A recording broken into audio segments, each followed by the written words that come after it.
Hi hello ನಮಸ್ಕಾರ ಸ್ನೇಹಿತರೆ. ಕೊನೆಗೂ ಕೂಡ ಇಲ್ಲಿ ರಾಘುವಿನ ನೆನಪು ಬಿಟ್ಟು ಬಿಡದಾಗೆ ಚಾನ್ಸಿನ ಕಾಡ್ತದೆ. ಹಾಗಿದ್ರೆ ಇಲ್ಲಿ ಚಾನ್ಸಿಗೆ ಎಲ್ಲವೂ ಕೂಡ ನೆನಪಾಗಿ ಹೋಯ್ತಾ. ಆ ಕಡೆ ಅನಿತಾ ಮಾಡಿದ ಕುತಂತ್ರ ನೆಚ್ಚಕ್ಕೂ ಕೂಡ ಇಲ್ಲಿ ರಾಘು ತಂಗಿಗೆ ನೆಚ್ಚಕ್ಕೂ ಕೂಡ ಕಂಟಕವಾಗ್ತದೆ. ಹಾಗಿದ್ರೆ ಏನಾಯಿತು, ಏನು ಕತೆ, ಇದು ಎಲ್ಲವನ್ನ ಕೂಡ ತಿಳ್ಕೋಬೇಕು ಅಂದರೆ ಈಗಲೇ ನಮ್ಮ ಈ ಚಾನಲ್ನ ಸಬ್ಸ್ಕ್ರೈಬ್ ಮಾಡಿ, ಹಾಗೆ ಈ ಒಂದು ವಿಡಿಯೋವನ್ನು ಪೂರ್ತಿಯಾಗಿ ನೋಡೋದನ್ನು ಯಾವುದೇ ಕಾರಣಕ್ಕೂ ಕೂಡ ಮರಿಬೇಡಿ.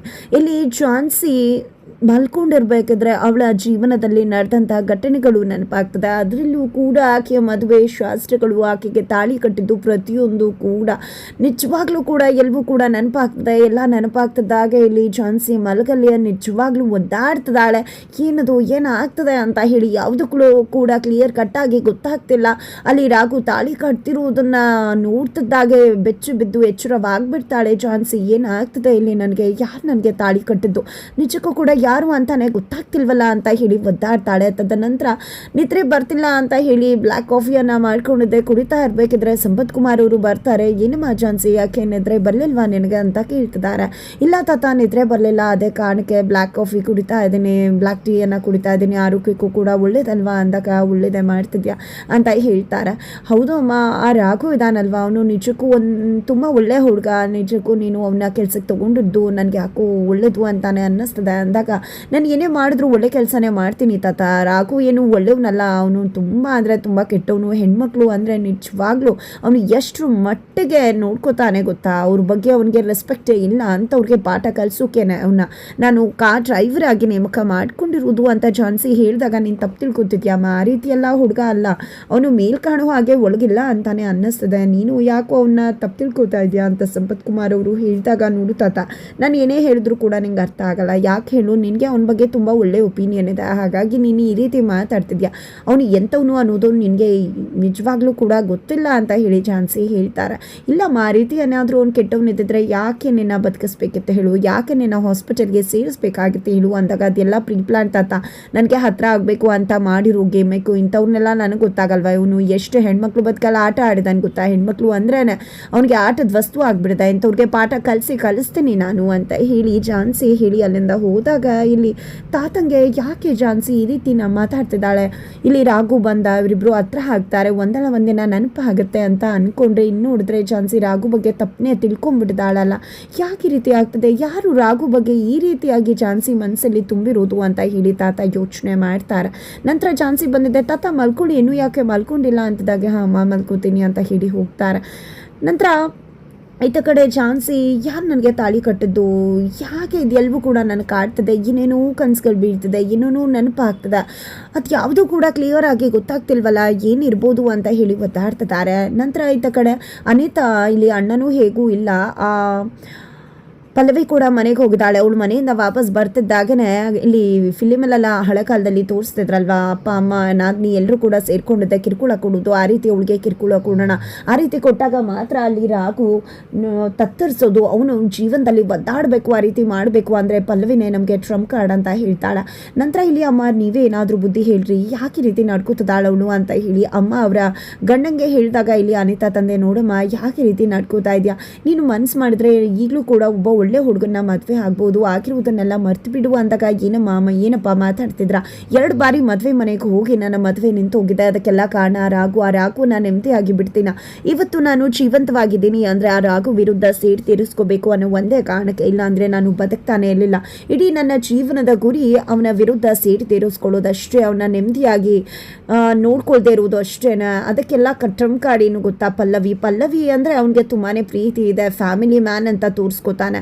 ಹಾಗಾಗಿನೇ ಪಲ್ಲವಿಗೆ ಹಿಂಸೆ ಮಾಡಿದ್ರೆ ಖಂಡಿತವಾಗ್ಲೂ ಕೂಡ ರಾಘು ತತ್ತರಿಸ್ತಾನೆ ಅಂತ ಅನಿತಾ ಹೇಳಿದಾಗ, ನೋಡಮ್ಮ ರಾಘು ಮೊದಲಿನಾಗಿಲ್ಲ, ಯಾಕೆ ಇದೆಲ್ಲವನ್ನ ಕೂಡ ಮರೆತು ನೀನು ಒಂದು ಒಳ್ಳೆ ಹುಡುಗನ ಮದುವೆ ಆಗಿ ನಿನ್ನ ಸಂಸಾರ ಕೂಡ ಶುರು ಮಾಡೋಕೆ ಅವಕಾಶ ಮಾಡಿಕೊಡ್ಬಾರ್ದು ಅಂದಾಗ, ಯಾವುದೇ ಕಾರಣಕ್ಕೂ ಅದು ಸಾಧ್ಯ ಇಲ್ಲ ಅಂತ ಅನಿತಾ ಹೇಳ್ಬಿಡ್ತಾಳೆ. ಈ ಕಡೆ ತಂದೆ ತಾಯಿಗೆ ಏನು ಮಾಡಬೇಕು ಅಂತಾನೆ ತೋಚೋದಿಲ್ಲ. ಈತ ಕಡೆ ಪಲ್ಲವಿಗೆ ಶಾಸ್ತ್ರಕ್ಕೆ ಎಲ್ಲ ರೀತಿಯಲ್ಲೂ ಕೂಡ ಅವನ ಮನೆಯವರು ರೆಡಿ ಮಾಡಿದ್ದಾರೆ. ಅದರ ನಡುವೆ ಎಲ್ಲ ರೀತಿ ಪೂಜೆಯನ್ನು ಮಾಡಬೇಕಾಗಿದೆ. ಹಾಗಾಗಿ ಇಲ್ಲಿ ದೇವರ ಪೂಜೆಯನ್ನು ಮಾಡಿ ದೇವರಿಗೆ ನಮಸ್ಕಾರ ಮಾಡಮ್ಮ ಪಲ್ಲವಿ ಅಂತ ಅಜ್ಜಿ ಹೇಳ್ತಿದ್ದಾಗೇನೆ ಇಲ್ಲಿ ಪಲ್ಲವಿ ಹೋಗಿದೆ, ಅಣ್ಣನ ಕಾಲಿಗೆ ನಮಸ್ಕಾರ ಮಾಡ್ತಾರೆ. ಏನಮ್ಮ ಇದು, ದೇವ್ರಂಗೆ ನಮಸ್ಕಾರ ಮಾಡು ಅಂದರೆ ನೀನು ಯಾಕೆ ನನಗೆ ಬಂದು ನಮಸ್ಕಾರ ಮಾಡ್ತಿದ್ಯಾ ಅಂದಾಗ, ನನ್ನ ಪಾಲಿನ ದೇವ್ರೆ ನೀನಣ್ಣ, ನಿನ್ನನ್ನು ಬಿಟ್ಟರು ಬೇರೆ ಯಾರೂ ಕೂಡ ಇಲ್ಲ ನನ್ನ ಪಾಲಿನ ದೇವರು, ಇವತ್ತು ದೇವರು ಎಲ್ಲ ಕಡೆ ಇರೋಕ್ಕಾಗೋದಿಲ್ಲ ಅಂತಾನೆ ನಿನ್ನನ್ನು ನನ್ನ ಜೀವನದಲ್ಲಿ ಕಳಿಸಿದಾನೆ. ನೀನು ಚೆನ್ನಾಗಿದ್ರೆ ಅಷ್ಟೇ ಸಾಕು, ನನ್ನ ಜೀವನಕ್ಕೆ ಎಲ್ಲವೂ ಕೂಡ ಒಳ್ಳೆಯದಾಗತ್ತೆ. ನಿಜವಾಗ್ಲೂ ನಿನ್ನಂಥ ಅಣ್ಣನ ಪಡೆದಿರು ನಾನೇ ಧನ್ಯಳು ಅಂತ ಹೇಳ್ತಿದ್ದಾಳೆ.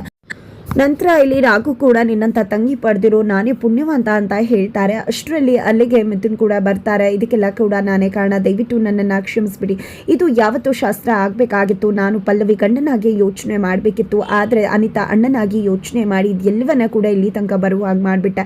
ಇದು ಎರಡು ಮನೆಯವರು ತುಂಬಾ ಖುಷಿಯಿಂದ ಈ ಶಾಸ್ತ್ರವನ್ನು ಮಾಡಬೇಕಾಯಿತು.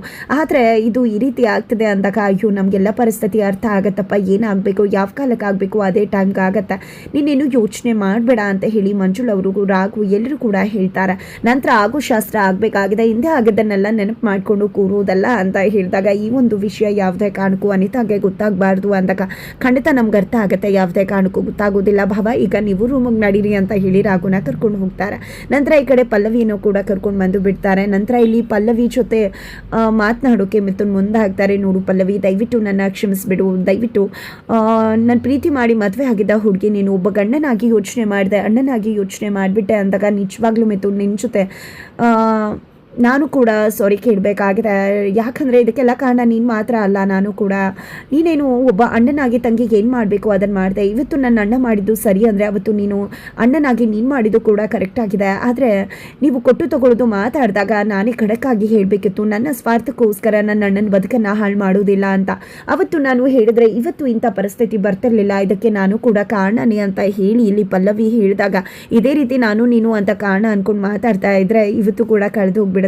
ಈ ದಿನಕ್ಕೋಸ್ಕರ ಎಷ್ಟು ದಿನ ಕಾಯ್ತಾ ಇದ್ವಿ ಅಂತ ಹೇಳಿ ಇಲ್ಲಿ ತನ್ನ ಹೆಂಡತಿ ಜೊತೆ ಪ್ರೀತಿಯಿಂದ ಸಮಯ ಕಳೆಯುವುದಕ್ಕೆ ಮುಂದಾಗ್ತಾರೆ ಇಲ್ಲಿ ಮಿಥುನ್. ಆದರೆ ಈ ಒಂದು ಸಮಯದಲ್ಲಿ ಅನಿತಾ ಆ ಕಡೆ ಮೊಬೈಲನ್ನು ನೋಡಬೇಕಿದ್ರೆ ಅಮ್ಮ ಬಂದಿದೆ, ಏನಿದು ಅನಿತಾ ಇಷ್ಟೊತ್ತಾದರೂ ಮಲ್ಕೊಂಡಿದ್ದೆ, ಏನು ಮಾಡ್ತಿದ್ಯಾ ನೀನು, ಕೆಲವೊಂದನ್ನು ವಿಷಯಗಳನ್ನೆಲ್ಲ ಮರೆಯೋದಕ್ಕೆ ದೇವರು ನಿದ್ರೆ ಅನ್ನೋ ಒಂದು ವರವನ್ನು ಕೊಟ್ಟಿದ್ದಾನೆ, ದಯವಿಟ್ಟು ಹೋಗಿ ಮಲ್ಕೋ, ಫೋನ್ ಇಟ್ಬಿಡು ಅಂತ ಹೇಳ್ತಾರೆ. ಸರಿ ಆಯಿತು ಮಲ್ಕೋತೀನಿ, ನೀವು ಹೋಗಿ ಅಂತ ಅಮ್ಮನ ಕಳಿಸಿದ್ದೆ. ಇಲ್ಲಿ ಫೋನನ್ನು ಸ್ಕ್ರಾಲ್ ಮಾಡಬೇಕಿದ್ರೆ ಪಲ್ಲವಿ ಸ್ಟೇಟಸ್ ಹಾಕಿರ್ತಾರೆ. ಪಲ್ಲವಿ ಸ್ಟೇಟಸ್ನ ನೋಡಿದ್ದೆ ಅನಿತಾಗೆ ಶಾಕ್ ಆಗುತ್ತೆ. ತುಂಬ ರೆಡಿಯಾಗಿ ಮುದ್ದಾಗಿ ಹಾಕಿರ್ತಾಳೆ. ಅದನ್ನು ನೋಡಿದ್ದೆ, ಯಾಕೆ ಇವಳು ಇಷ್ಟು ಮಟ್ಟಿಗೆ ರೆಡಿ ಆಗಿದ್ದಾಳೆ ಡಿಫ್ರೆಂಟ್ ಆಗಿ, ಅಣ್ಣ ಕೂಡ ಮನೆಯಲ್ಲಿಲ್ಲ, ಇವಳು ಯಾಕೆ ಈ ರೀತಿ ರೆಡಿ ಆಗಬೇಕಿತ್ತು, ಹಾಗಿದ್ರೆ ಅಣ್ಣ ಬಾಂಬೆಗೆ ಹೋಗಿದ್ದಾನೆ ಅಂತ ಹೇಳಿದ ಸುಳ್ಳ ಅಂತ ಅಂದ್ಕೊಂಡಿದ್ದೆ. ಅಣ್ಣ ಕಾಲ್ ಮಾಡ್ತಾಳೆ, ಬಟ್ ಕನ್ನಡದಲ್ಲಿ ಸ್ವಿಚ್ ಆಫ್ ಅಂತ ಬರ್ತದೆ. ಅಣ್ಣ ಬಾಂಬೆಗೆ ಹೋಗಿದ್ದಾನೆ ಅಂದರೆ ಕನ್ನಡದಲ್ಲಿ ಹೇಗೆ ಬರುತ್ತೆ, ಹಾಗಿದ್ರೆ ಅಣ್ಣ ಏನಾದರೂ ಪಲ್ಲವಿ ಮನೆಗೆ ಹೋಗಿದ್ದಾನ, ಹಾಗಿದ್ರೆ ಏನಾಗ್ತದೆ ಇಲ್ಲಿ ಅಂತ ಅಂದ್ಕೊಂಡಿದ್ದೆ. ಅಪ್ಪ ಅಮ್ಮನ ಹತ್ರ ಕೇಳೋಕೆ ಅಂತ ಹೋಗ್ತಾಳೆ. ಅಷ್ಟರಲ್ಲಿ ಅಲ್ಲಿ ಅಪ್ಪ ನನ್ನ ಮಗಳ ಬದುಕನ್ನು ನೆನೆಸ್ಕೊಂಡ್ರೆ ತುಂಬಾ ನೋವಾಗುತ್ತೆ, ಆದರೆ ಒಂದು ಕಡೆ ಖುಷಿ ಇದೆ, ನನ್ನ ಮಗನ ಸಂಸಾರ ಶುರುವಾಗ್ತದೆ ಅಂತ ಹೇಳಿ ಕುಡಿದು ಮಾತಾಡಬೇಕಿದ್ರೆ ಅದನ್ನು ಅನಿತಾ ಕೇಳಿಸ್ಕೊಂಡು ಬಿಡ್ತಾಳೆ. ಕೇಳಿಸ್ಕೊಂಡಂತ ಅನಿತಾ ಹೇಗಾದರೂ ಮಾಡಿ ಇಲ್ಲಿ ಪಲ್ಲವಿ ಮತ್ತು ಅಣ್ಣನನ್ನು ಒಂದು ಮಾಡಬಾರ್ದು ಅಂತ ತೀರ್ಮಾನ ಮಾಡಿದ್ದೆ. ಇಲ್ಲಿ ಅಪ್ಪನನ್ನೇ ಜಾರಿ ಬೀಳಿಸೋಕೆ ಮುಂದಾಗ್ತಾಳೆ. ಅಪ್ಪ ಕೆಳಗಡೆ ಮೆಟ್ಲಿಳಿದು ಬರಬೇಕಿದ್ರೆ ಎಣ್ಣೆಯನ್ನು ಹಾಕಿದ್ದೆ ಇಲ್ಲಿ ಅಪ್ಪನನ್ನು ಜಾರಿ ಬೀಳಿಸ್ತಾಳೆ. ಈ ಕಡೆ ಅಪ್ಪಂಗೆ ಜಾರಿ ಬಿದ್ದು ಪೆಟ್ಟಾಗತ್ತೆ.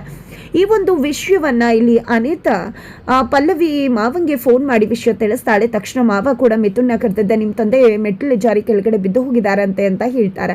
ಹಾಗಾಗಿ ಎಲ್ಲರೂ ಕೂಡ ಶಾಕ್ ಆಗಿ ಎಲ್ಲ ಶಾಸ್ತ್ರಗಳ ನಿಲ್ಲಿಸಿ ಅಲ್ಲಿಗೆ ಹೋಗ್ತಿದ್ದಾರೆ.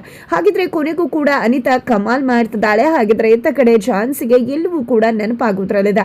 ಹಾಗಿದ್ರೆ ಝಾನ್ಸಿಗೆ ಎಲ್ಲವೂ ಕೂಡ ನೆನಪಾಗಿದೆ. ಅನಿತಾನ ಬೆಂಡತಿ ಇಲ್ಲಿ ಪಲ್ಲವಿ ಬದುಕನ್ನ ಸರಿಪಡಿಸಿ ತನ್ನ ಗಂಡನ ಜೊತೆ ಒಂದಾಗ್ತಾಳೆ. ಝಾನ್ಸಿ ಏನಾಗುತ್ತೆ ತಿಳ್ಕೋಬೇಕು ಅಂದ್ರೆ ಮುಂದಿನ ವಿಡಿಯೋಗೆ ವೇಟ್ ಮಾಡ್ತಾನೆ.